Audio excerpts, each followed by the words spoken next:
5 makhluk misterius yang paling ditakuti di daerah Jawa. Gundul Pringis. Hantu Gundul Pringis adalah salah satu makhluk mitologi dalam kepercayaan Jawa yang konon memiliki penampilan yang sangat menakutkan. Makhluk ini digambarkan sebagai hantu berwajah mengerikan dengan kepala botak dan gigi yang mencuat. Penampakan Gundul Pringis sering ditandai dengan jatuhnya buah kelapa dari pohonnya dan suka berkeliaran di tempat terpencil seperti hutan atau kuburan pada malam hari. Dalam legenda Jawa, hantu Gundul Pringis dianggap sebagai roh jahat yang dapat menakut-nakuti manusia atau mengganggu mereka. Mitos ini sering digunakan untuk menerangkan peristiwa-peristiwa yang disenangi. Buto Ijo. Buto Ijo adalah salah satu makhluk mitologi Jawa yang sering dianggap sebagai makhluk gaib atau raksasa berwujud hijau. Makhluk ini dikenal dalam cerita rakyat Jawa, terutama daerah Jawa Tengah dan Jawa Timur.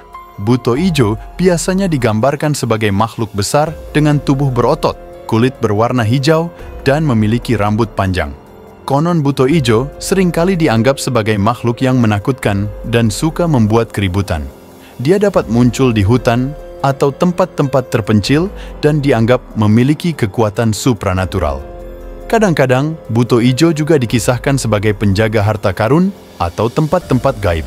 Wewe Gombel adalah makhluk mitologi dalam kepercayaan Jawa yang dipercaya sering menculik anak-anak yang terlantar atau yang sedang bermain di sore hari.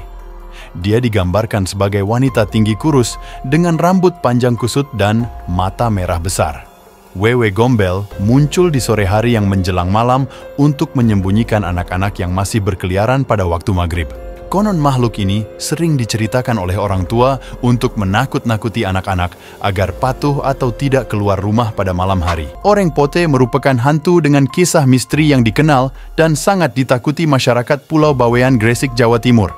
Dalam cerita misteri yang tersebar, wujud Oreng Pote adalah hantu berkulit putih yang mirip dengan warna kulit putih pucat.